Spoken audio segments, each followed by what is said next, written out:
through this one? Before I begin, I would like to say a couple of words of deep appreciation for the sponsors and the people who have put this program together. I've been involved in speaking publicly all over the planet and all over the United States. I've been at conferences here, I've been at conferences there, and I know how terribly difficult it can be to put a program like this together. And I have to say, I have tremendous respect and admiration for the people who have done this. Most of all, I respect their courage for dealing with a subject like this, where most of the elite leadership and the power groups of the world want this subject to go away. And these courageous young men who have put this together are brave, and they deserve my respect and your admiration. And I want to say I thank you because I know what you did.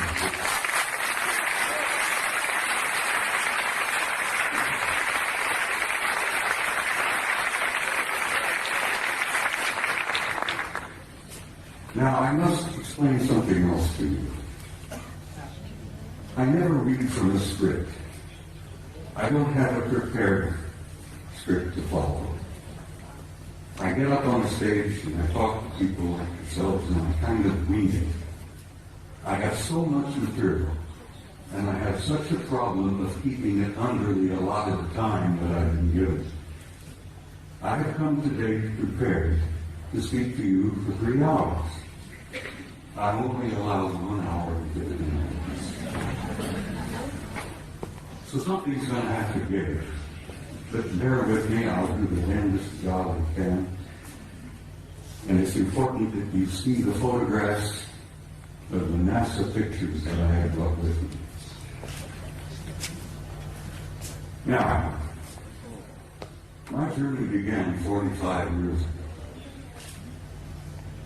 I began a journey that if I had known then what I know now, if I had known the pain, the anguish, the heartbreak that I was going to experience over these 45 years, I might not have started that journey at all. But here I am in Barcelona in 2009 with some of the most delightful people I have ever met. And looking back, I find that the journey was worth the effort. It was worth the pain, it was worth the heartbreak. And I'm delighted to be here. And I'm delighted to see all of you out there. And this is such an encouragement to me that people are beginning to demand the truth. They know they've been lied to from the very beginning. And they want to know. And I'm going to hear this afternoon, hopefully, contribute one small measure to helping you understand and helping you know. Most of my adult life, or most of my first part of my adult life, I was a professional soldier. I was in the Army. I joined the Army in 1950 to avoid the draft. Ended up going to Officers Candidate School, and so help me God, while I was going to OCS at Fort Riley, Kansas, the North Koreans invaded South Korea, and the next thing I know, I'm on the front lines of Korea, being shot at by a bunch of pissed off Chinese and North Koreans who tried to kill me. And I have nothing against them. I didn't want to kill them. Here I am, 1951, leading combat troops in Korea in one of the bloodiest wars we have ever had. And the rest, I guess you could say, is history. I led combat troops in Korea in 1951. I spent 27 years on active duty, and I also was involved in the war in Southeast Asia in 1970. Where I was part of an organization that gathered intelligence in the jungles of Southeast Asia, South Vietnam, Laos, Cambodia. And let me tell you, some of those years were rather harrowing. The most harrowing experience I was to have was when I was assigned to Paris, France in 1963 to what we considered in those days a flesh assignment, a plum assignment. I was able to go to Paris, France, take my family with me, and my children went to high school in Paris. And as I said, it was a plum assignment. I had no idea what I was to find when I got there. When I arrived in the summer of 1963, I arrived with a top secret clearance. When I arrived at Supreme Headquarters Allied Powers in Europe, which was located at that time at a small town known as Roquencourt, right outside of Paris, my security clearance was upgraded to cosmic top secret, which was then and still is today the highest level of security classification that NATO has. I had to have a cosmic top secret clearance to work in SHOC, Supreme Headquarters Operations Center, the War Room. I was a senior master sergeant at the time, and when I was assigned in SHOC, I was given the job of maintaining the duty roster. We worked on a 24-hour basis, day after day after day. And I was given the job of running the duty rosters, and I worked in SHOC. And back in those days, let me tell you, the war rooms were somewhat primitive. You've seen pictures today, I'm sure, of the control centers of most major installations like SAC in Colorado Springs. Everything is electronic. Everything is demonstrated on the wall, extensions just like this beautiful stuff here. Back in those days, we had teletype, we had field telephones, and if we wanted something on the display, we had to go up and take a pin and put it on the wall and show the controllers where this division was, where that Soviet regiment was, and so on and so on. Very primitive. When I arrived in the summer of 1963, I heard rumors about a study that was underway. Now, it interested me because the study was about UFOs.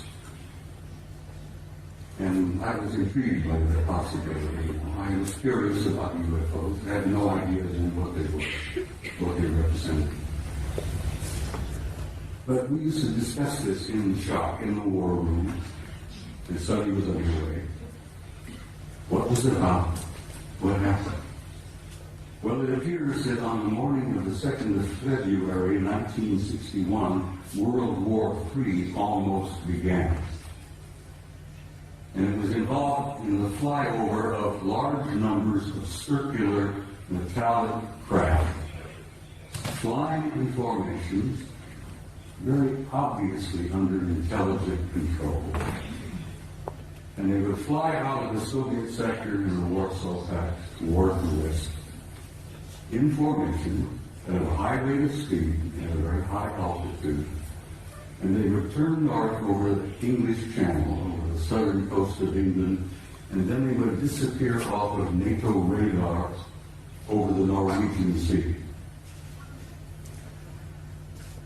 On that morning of 2nd February 1961, World War III almost began. The Soviets went on red alert. The NATO forces went on red alert. Everybody was, fingers on their triggers, thumbs poised above those red buttons. And World War III was just moments away. Within 20 minutes, it was all over. The objects flew, turned north, disappeared off radar. It was all over. After this event occurred, a British Air Marshal by the name of Sir Thomas Pike, who was a Deputy Supreme Allied Commander in Europe at that time. He was the deputy to my boss, General Lyman Wendesser, an American four-star general who was known as SACEUR, Supreme Allied Commander in Europe. Air Marshal Pike says, "I've had enough of this. These objects have been showing up regularly from time to time. And as I said, they almost triggered a war. Air Marshal Black said, we're going to have to come to terms and find out what the hell's going on here. I want to know. So he began a study. He initiated a study in SHAPE headquarters that was to last 3 years. They published it and they issued it in the summer of 1964 while I was there working in the war room. They titled it an assessment, an evaluation of a possible military threat to Allied forces in Europe. So it had from pilot units. Just couldn't learn very much about that. An assessment, an evaluation of a possible military threat to Allied forces in Europe. I was working in the war room one early morning around 2 or 3 o'clock, and as I jokingly used to refer to it, the coffee was too black to drink. We read all the newspapers, magazines.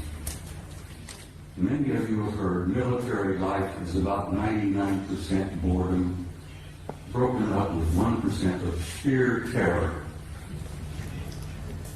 And that's the way it used to be, and that's the way it probably is these days. I'm sitting there nodding off, and this American Air Force full colonel looked at me and he says, "Wake up." He went over to the vault. The vault, the dock, was a walk-in safe. We opened the door and walked in, and we got classified documents in there. The colonel went over to the vault, the file, and pulled out this document and threw it on my desk, and he says, "Read that, that'll wake you up." Ladies and gentlemen, my life changed. I opened the first page and I couldn't put it down. I read and read and read, and I read it every time I was on duty in the war room. I was shocked, I was stunned by the implications of what I read in that study.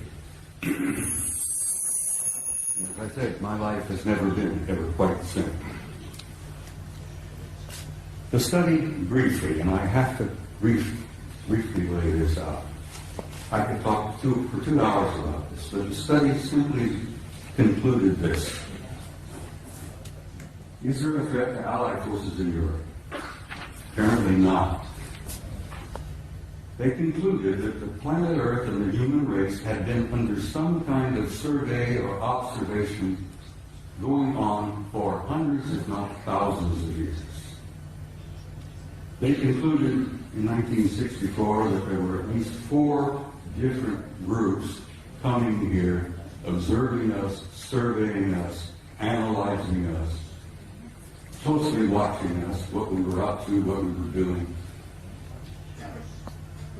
They concluded that there did not appear to be a military threat involved because the repeated demonstrations of incredibly advanced technology demonstrated to us that if they had been hostile or malevolent, there was absolutely nothing we could do.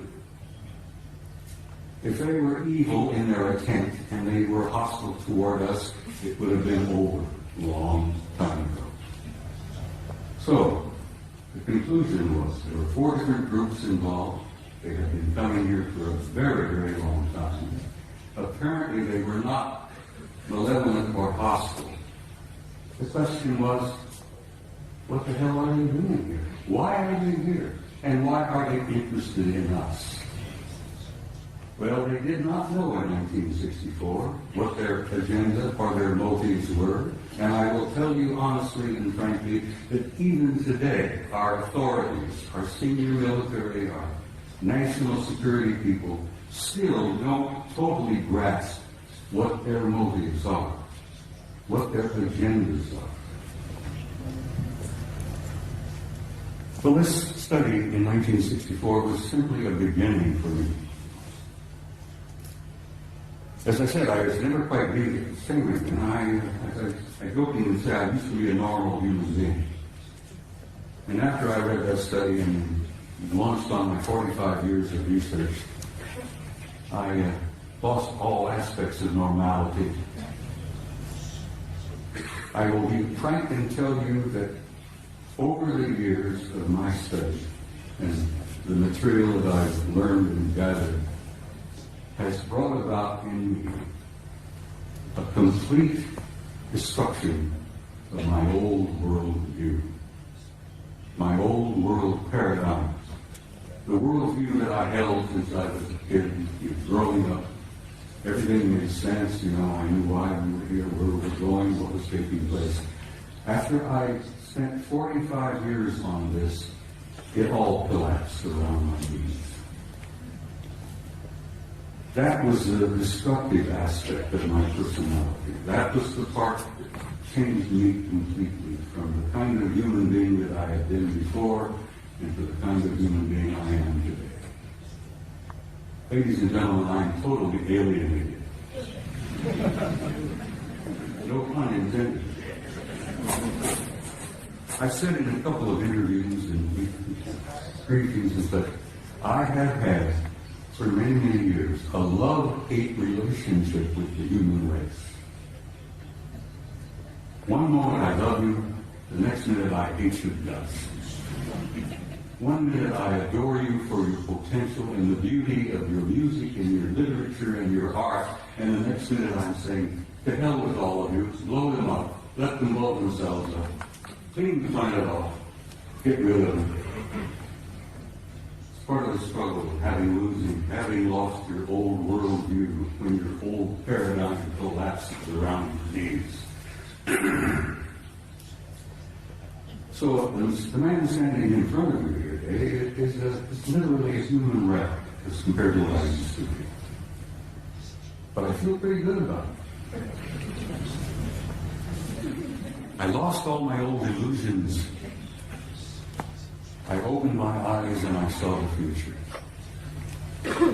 And I'm very happy about what I've seen. I've learned over the years from infinitely variety of sources here, there, and everywhere. I didn't retire from the Army until 1976, and I kept my top secret clearance up until that moment. After I retired, I went to work for the Federal Emergency Management Agency and worked another 14 years for the U.S. government, where I had a top secret clearance. So I have a total of 41 years of federal service, you might say. But I've learned things over the years that literally still today stun me and shock me. I've learned that the human race is a hybrid race. I've learned that we are not merely alone. We have never been alone. We have had an intimate interrelationship with advanced extraterrestrial intelligence from the beginning of our history. And let me tell you that intimate interrelationship is still going on. This one race in particular apparently re-engineered us as a species about 200,000 years ago. What we are here today is what we call Homo sapiens sapiens. You're an engineered creature. Your genetics has been manipulated. You're not the same that you were, and you are not the same of what your children and grandchildren and great-grandchildren will be in the next 100 years. The human race is going through a transition. And it's more than a transition. It's what I've learned to be a transcendent transformation into a new race, into a new future. And your descendants will be as different from what you are here today as what you are from old Australopithecus half a million years ago. It's not something to be afraid of. Something to look forward to. You're growing, you're developing, you're becoming a new race, you're becoming a new species. Your grandchildren, your great-grandchildren, and your descendants on in the next century or two have destiny in the stars. Don't you doubt that for a minute. This species, this race, this troublesome bunch of monkeys has a destiny in the stars. And we are a part of this infinite universe filled with intelligent life. And we have been from the beginning, but we're only now beginning to wake up and see it. Only now are we beginning to open our eyes and listen with our ears and look out there and say, all right, where have I been? What am I now? Where am I going? As I said, your destiny is in the stars. Your generations to come, your descendants, your grandchildren, great-grandchildren, will go out there and they will claim their rightful place. Aho! And they need that filled with intelligent life. Your place out there belongs to you. You have a right to that, and you will claim it. There is so much to talk about. I've got some slides I have to share. Would you gentlemen please put the first picture up on the screen? I'm being assisted by some very wonderful people back behind the scenes. I'd like to start with a shot like this. Pictures of this nature is sort of inspiring. It gives you a glimpse of the community that you are a part of. A little glimpse of the stars out there, the nebulae. That's where you're from, and that's where you're going home again to. That's where you belong. Next picture, please. I love these. They're so beautiful. I have some of these on my wall at home. But they inspire me. I look at them and I have a sense of recognition that I've been there before. And I know that I'm going back. But something happened in my country over the last few years that I'm very, very troubled by. Just last week, the United States celebrated the 40th anniversary of putting a man on the moon. And we went through this whole whoop-de-doo of patting ourselves on the back and thinking, gee, wasn't that neat? Armstrong, Aldrin, Collins up there in orbit. On the moon, aren't we great people? Aren't we magnificent? Look what we did. Well, let me tell you a couple of things that they did that you may not have ever heard about before. They took the few pictures they had it all televised, everybody, Walter Cronkite and all of them were looking out. Golly gee, isn't this great? Isn't this neat? We got a couple of guys on the moon. Ladies and gentlemen, my government, NASA, NASA, which many of us in the United States say stands for never a straight answer, proceeded to erase 40 rolls of film of the Apollo program. The flight to the moon, the flight around the moon, the landings on the moon, the walking guys here and there. They erased, for Christ's sake, 40 rolls of film of those events. Now we're talking about several thousand individual frames that were taken that the so-called authorities determined you did not have a right to see. Oh, they were disruptive, socially unacceptable, politically unacceptable. I become furious. I'm a retired command sergeant major. I was never famous for having a lot of patience. The idea when I found out that they had erased 40 rolls of film involving several thousand individual shots about what really happened up there, I became so furious that I could have punched the director of NASA in the nose. I try to be, I'm not a dangerous man. I like to tell people that, like Henry Deacon in My Fair Lady, I have the milk of human kindness by the quart in every vein. So I really am a gentleman. But I have the capability, the potential of being rather dangerous and violent. And these lies and these cover-ups that I've learned about firsthand over the years literally infuriate me.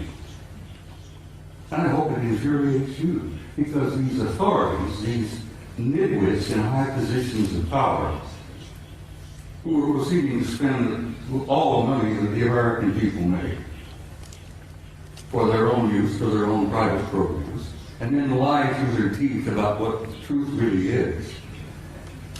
Well, thanks to the idea that there were a few employees in NASA 40 years ago, even today, there are some good people working there, decent people, honest people.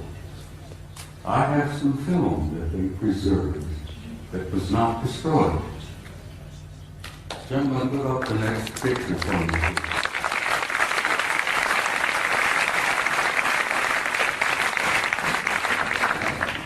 This is a NASA photo.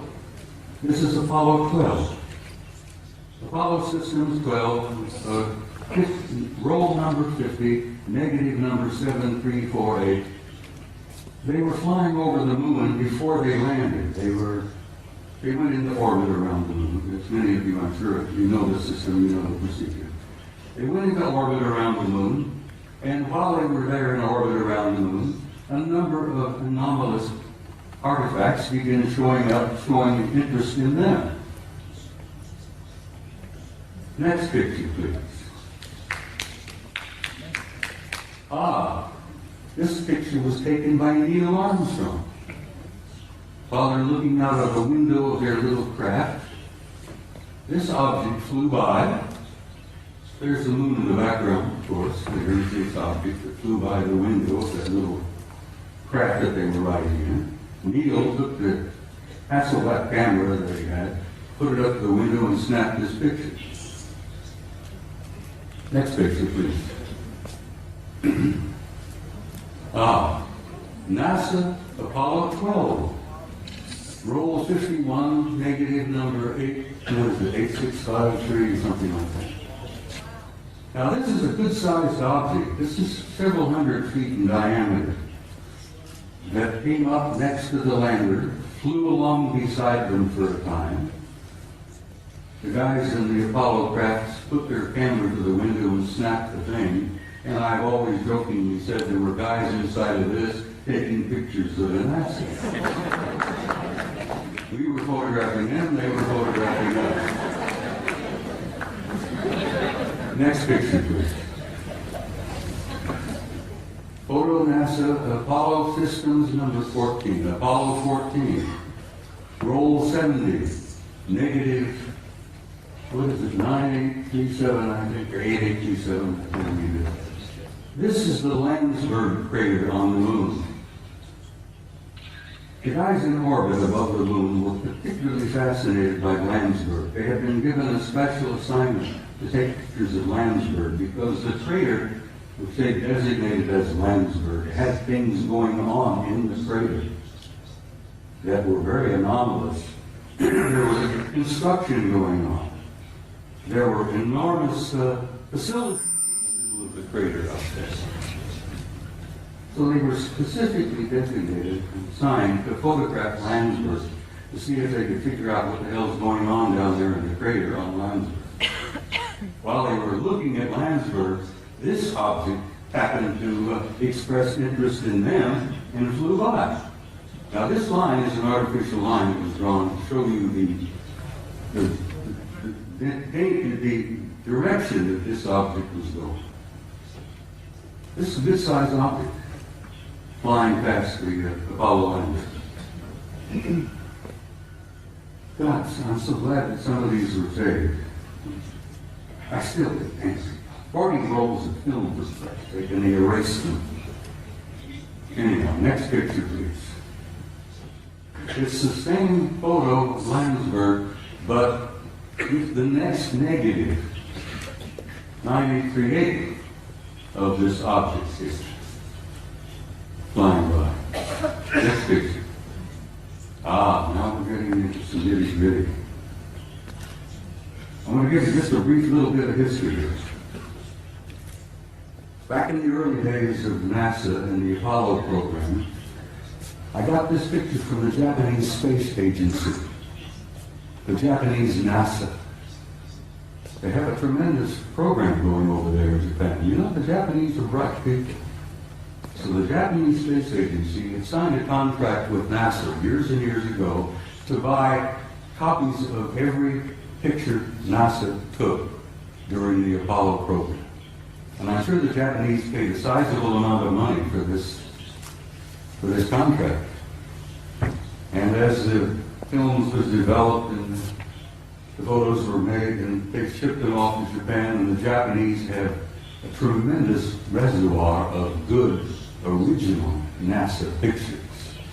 They bought them, they paid for them.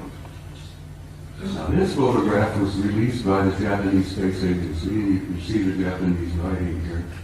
This was taken by Apollo 13. Now you're all familiar, I'm sure, with Apollo 13. That was the aborted mission that was going to the moon to land, and they had an accident on the way. They couldn't land. They damn well barely got back. While they are on their way to the moon, here's the moon, a number of things began happening. Some strange objects were appearing outside the windows of the spacecraft. And guys, they grabbed their Hasselblad camera and started taking pictures. This photograph shows 3 different objects here. This looks like a circular object with an enlarged dome on top. This is a smaller object with a circular kind of disc-shaped craft. But coming in from the right margin of this particular picture is this. Next picture, please. Here we are. This is a blow-up of the positive in the photograph. And here is a blow-up of the negative of this object here. Ladies and gentlemen, this particular object is 5 miles long. And I'm tempted to use the term big mother. No pun intended, but it appears to be a mothership. It's gigantic. 5 miles long. And here these NASA guys are up there, these little camp Apollo capsule, and they look out their window and they see something that's 5 miles long. Shakes them up a little bit. When they got back to NASA with these pictures, it shook them up a hell of a lot. Next picture, please. This is the next sequence. Here, this large mother has moved into the middle of the frame, and something else has shown up over here, which has been estimated to be 2 miles long. But this really upset the guys. I've never been able to find out which one of the 3 Apollo members of the Apollo 13 crew would admit to ever having taken these pictures. Because as you know, the Apollo astronauts were threatened with their lives. I kid you not, they were threatened seriously. They even threatened their families if they ever divulged any of the information that they knew. Next photo, please. Now, here we are. Here's the big mother. Here's the other one, 2 miles long. Here's a picture of the positive. This is the negative. This mother is 5 miles long. Up here you see what appears to be 2 circular objects either arriving or departing from that particular big ship. I can almost understand why the authorities in NASA, why the authorities in the space program didn't want this information to come out. They were frightened. They were stunned. They couldn't deal with it themselves, and they figured if they couldn't handle it, you couldn't handle it. There would be social disruption, I believe is one of the terms they used. They would disturb body politic, I believe the term they use. So they clamped the lid down on this, and it's still down, and it's going to stay down, I'm afraid, for some time yet. Until people like yourselves and people like me and the rest of them here on the stage, by pushing and prodding and chipping away at this lie and this secrecy, eventually we will succeed. And don't you doubt that for a minute.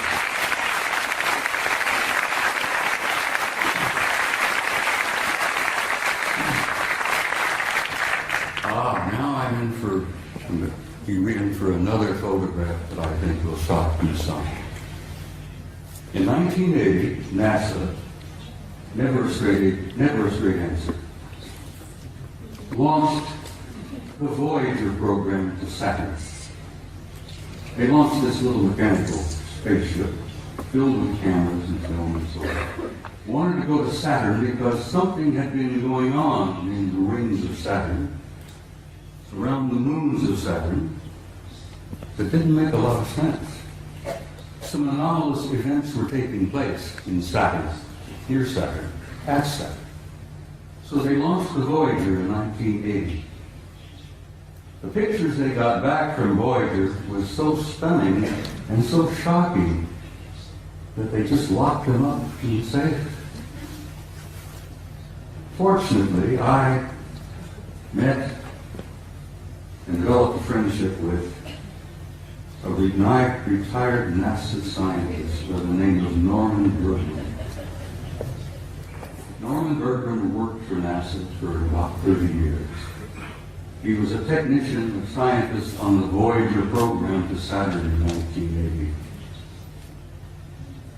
Norman decided, after waiting a number of years, for NASA and the authorities to be candid and honest and forthright and tell us what they really found up at Saturn. And Norman got so frustrated he wrote a book. Now, he couldn't get it published in the United States. No American publishing house would even touch it. Norman Bergman had to go to Scotland, for God's sake, to Aberdeen to get his book published. And he published it. He did succeed. He got his book. It's a piece of genius. It's a beautiful piece of work.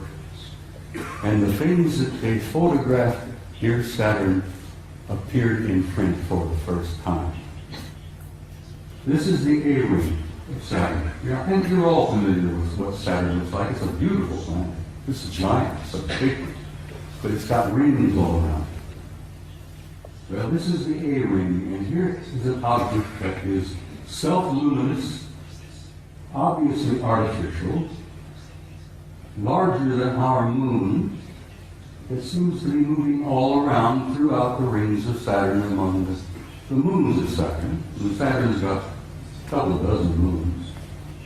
This object here, as I said, larger than our moon, moving all around apparently under intelligent control in the rings of Saturn. Now, try for a moment, if you can, to imagine a kind of a technology that is capable of constructing something larger than our moon, that's artificial, that moves around wherever it wishes to go, that's probably got several thousand guys inside. That is shocking to some people. Next picture, please. This is the piece de resistance, I guess, is the French thing. Here you have another self-luminous, artificially constructed object, circular in shape, larger than our moon, that is also moving here, there, and everywhere throughout the rings of Saturn and among the moons of Saturn. You know, there's got to be intelligence at work. But this is the one that really blew the NASA people on the Voyager program out of the water. This object, this is an object, guys, is 2,000 miles long. It's 400 miles in diameter. And it's an artificially constructed, Norman calls them an electromagnetic vehicle. He says they appear to be making the rings. This is one of the rings that's out. I think this is the B ring. Bergman says he thought they were probably making the rings. I said, Norman, you ever consider the possibility they may be mining the rings? Because I think the rings are probably rich in nutrients, minerals probably. And an incredibly advanced civilization, I think, would work out some system of mining those rings for all the minerals that are up there and utilizing them. Because space is filled with wealth, energies of all kinds. They never have to dig another hole in the ground like we do down here. Space is filled with energy. This is 2,000 miles long, and here on this end there seems to be something like an exhaust or a flare of energy of some kind. It's probably a result of engines of some type inside this thing. But whatever it's doing, it's there, and it's a recognition and a representation of an advanced intelligence. And that's one of the things they don't want you to know, that we are confronting and relating with an intelligence that's so far beyond our own. We're looking at and talking about what's known as a Type 2 civilization. Now, for your own interest, I suspect most of you suspect this, that you are all members of the 0-0 type civilization. Beyond us, hopefully in a century or two, we might become a Type 1. But this is a representation of the Type 2 civilization. And Michio Kaku, the famous Japanese-American physicist in New York, has put out this concept about Type 0, 1, 2, 3, and 4 of the kind of advanced cultures and civilizations we will probably meet out there. Well, in probably meet out there, we've already met them. They're here. They're in our midst. So, I think I brought about 15 or 20 of these pictures, but I simply had no time. I don't have the time to show them all. But I've shown a few here, and I think I've piqued your curiosity. And I think most of you are pretty bright people, and you know you've been conned. You know you've been lied to. You're not fools. And I think you know who you are and why you're here and where you're going.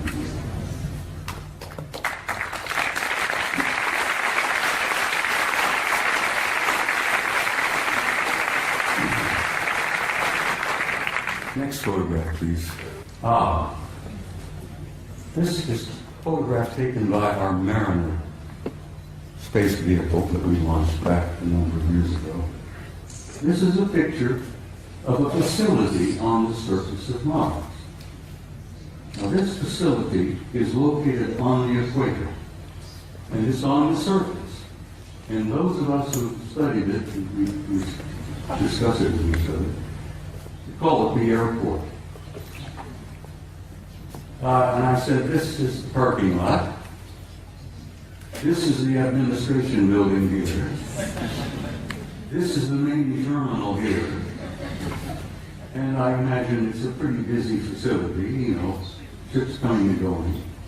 But it's not an airport, it's very likely a spaceport. It is on the surface and it's on the equator of Mars.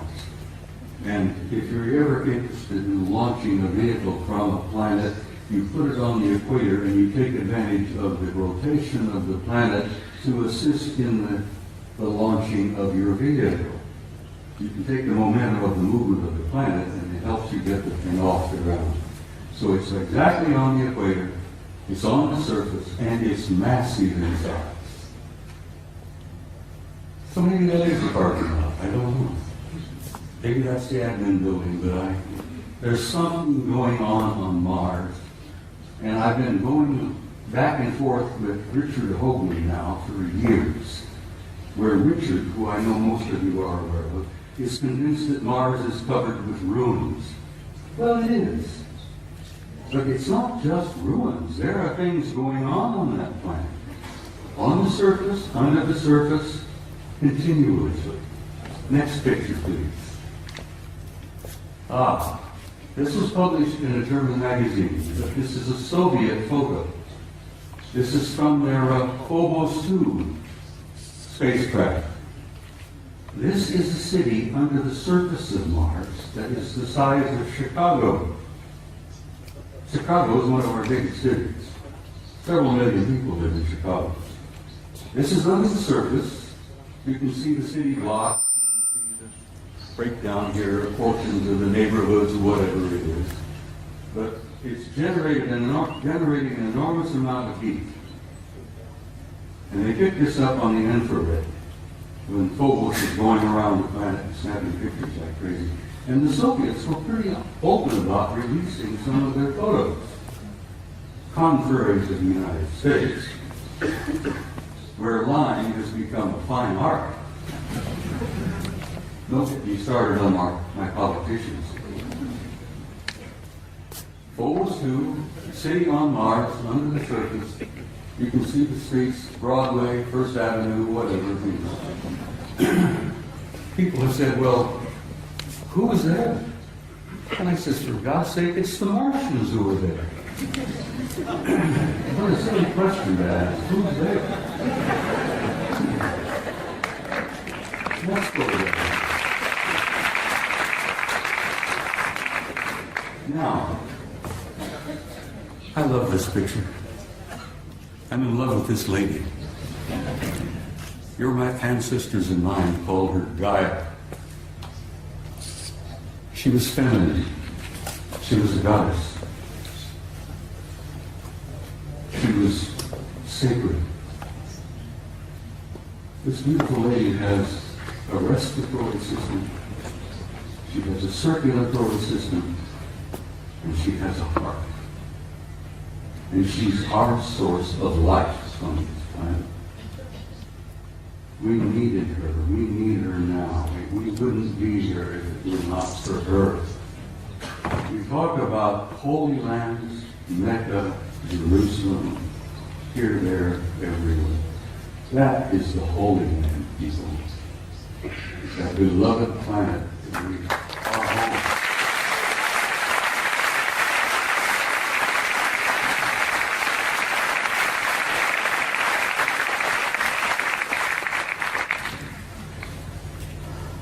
Next picture, please.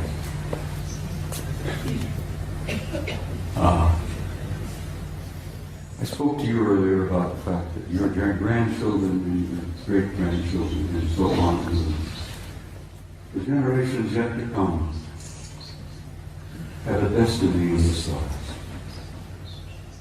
And in time, they will go out there and claim their rightful place in that infinite community of life. And you can believe that, and you can accept that with an assurance and a truth that goes beyond doubt. The destiny of this species and this race, this troublesome clan of monkeys, is in the stars. And there is your destiny. And I want you to understand that and have some hope. And don't get depressed. Because you're going to be undergoing some very difficult times in the few years yet ahead. We're going through this transition, this transformation, this transcendent transformation into another species, into another race. And if you remember your own adolescence, it was a painful time. The species, the race, is going through adolescence. But we're not alone. We're being helped. We have family out there that's helping us. And they've been helping us for a long time. They've been trying to encourage us and nourish us and try to point the right direction for us to go. Because we are troublesome adolescent children. And we are going through that transformation. But my point is that there is no doubt about the inevitable destiny and truth of the human race. Now I want to quote something from you, if you'll bear with me here. One of my favorite authors, poets, was a man I've admired for years, Count Leo Tolstoy. Tolstoy said that there is something in the human spirit that will survive and will prevail. That will survive and prevail, and that there is a tiny and brilliant light burning brightly in the heart of man that will not go out no matter how dark the world becomes. And then in the years ahead, when things are difficult, the economic problems take place, there will still be disruptions, fear. Oh, sadly enough, I'm afraid there will still be blood in the streets here, there, and everywhere. This coming out of adolescence is not an easy process. But then, what do you do when you reach beyond adolescence? You reach adulthood. You grow up. And we're growing up.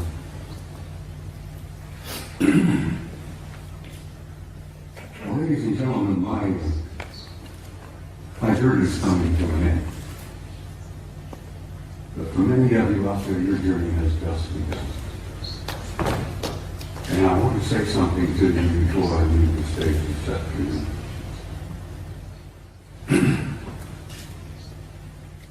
No matter how dark the world becomes, for you to keep sure, as Tolstoy said, there is a spark, there is a flame burning in your heart that will never go out, no matter how dark the world becomes. And as my journey is coming to a close, and some of you, your journey is just beginning, I wanted to say to you, in a term that I think is absolutely appropriate, you Spaniards have got some beautiful terms and words. Vaya con Dios.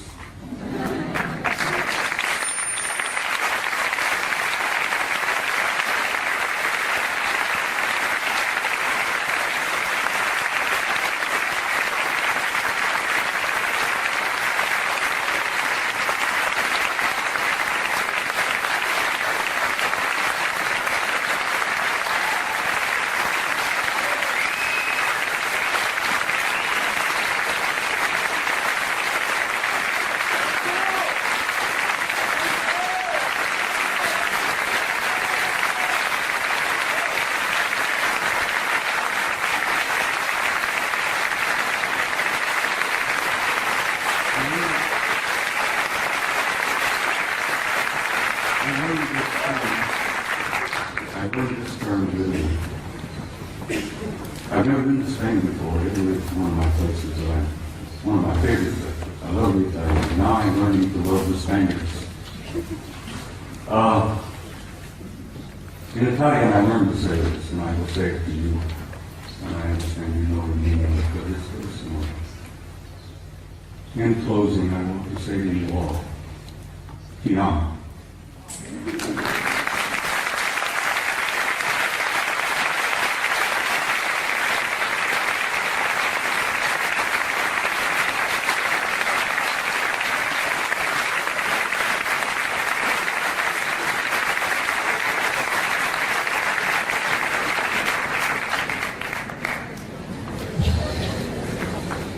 Bien, ha llegado el momento del descanso. Sí quería comentarles que justo...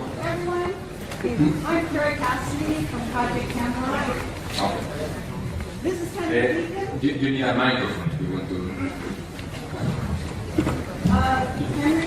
Henry has something he wants to say to Bob.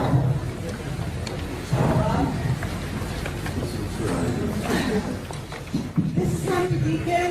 Excuse me. And we just went up to say something here. This is Henry Deacon from Project CANAL, for those of you who are familiar with our website. And he's here today, and he's here at the conference. He has something he'd like to say to Bob about Mars. About Mars. I just I don't have any words, but Bob has expressed everything that I would have said. I can confirm it because I've been working in top secret for 30 years, and above top secret. We've shared a common background, but I just met him recently here. And I can only say that, yes, there's life on Mars, there are bases on Mars. I've been there. And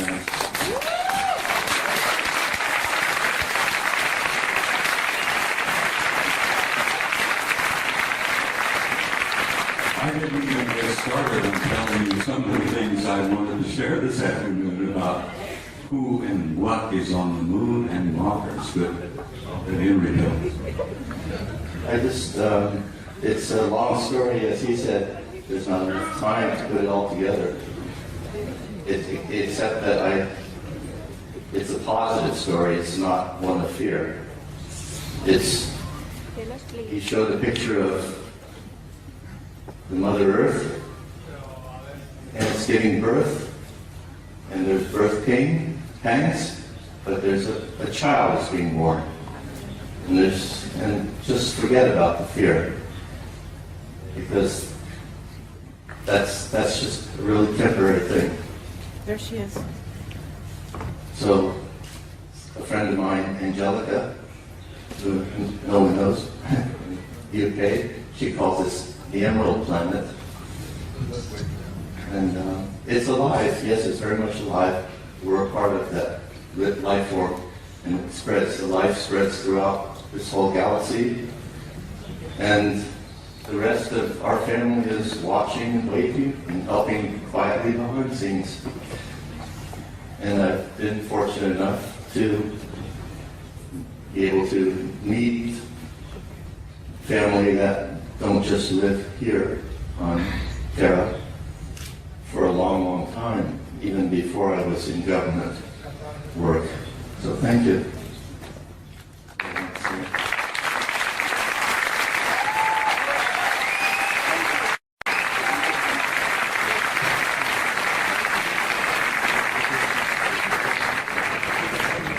Ladies and gentlemen, There's no, am I still broadcasting? Henry Deacon, for those of you who don't know. Am I still broadcasting you? It's still here. I'm going to ask. I was going to share a small story with you before I ran out of time. I'm going to ask the gentleman to please bear with me and give me just a few moments.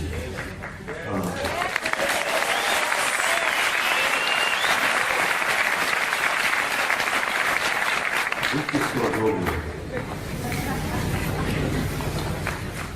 I attended my son's retirement ceremony in Washington, D.C. in November. My boy retired in November in Washington as a full captain of the United States Navy after 30 years of service.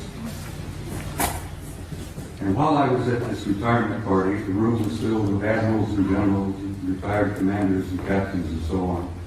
And we all had something cool in our hands, and we were all moving around among each other, amiably and relaxed, you know.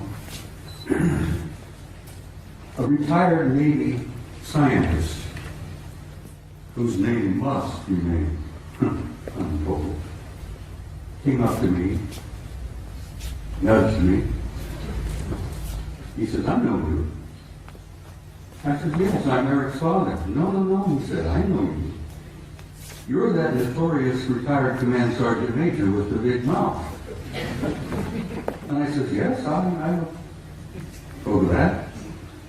He says, "I had to share something with you before the party was over." He said, "I retired several years ago." He said, "My last job was at a government laboratory in Nevada, a few miles from Las Vegas." He said, "I am a plasma fusion physicist. That's my expertise. That's my training, my background, not being a scientist. I go, what? Plasma fusion physicist?" He said, "Yeah, I work at this laboratory outside of Las Vegas." He says it's not commonly known, but it's a real secret. He says, I worked 5 years with 2 guys who were not from here. They were from somewhere else. And he says they were delightful people. They were scientists, they were working with us, they were assisting us, they were encouraging us and offering us ideas and possibilities and one thing or another in plasma fusion, which is infinite energy forever. But he says, I got to know them pretty well. And he says, after a couple of years, he said, I went up to one of them and I said, what do you guys really think of us human beings? And this chap, from somewhere, said, well, since you've asked, we think you are how did he word it? A primitive, savage, and dangerous race. And the scientist said, I had to agree with him. We are. We're a primitive, savage, and dangerous race at the moment. The other chap was standing there, who had been listening in. He was also from somewhere. Said, you also smell bad.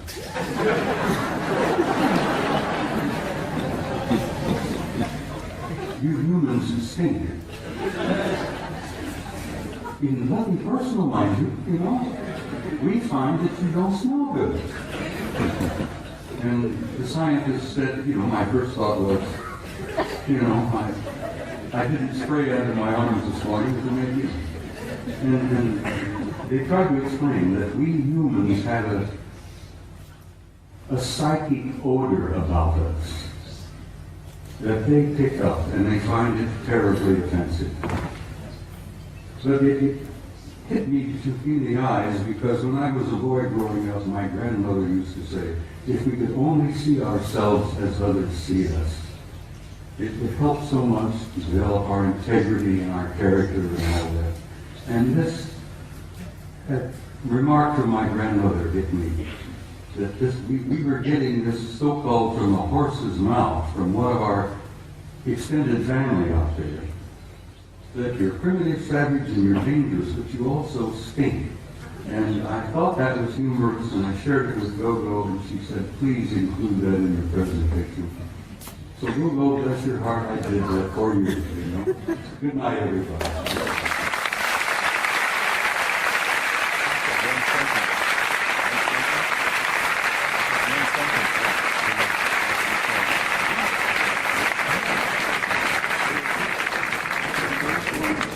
One sentence. It relates directly to what Bob has said. If you want contact, raise your spirit high. And that's what they want. Because they don't want to mix with you if you're savage beasts. It's that simple.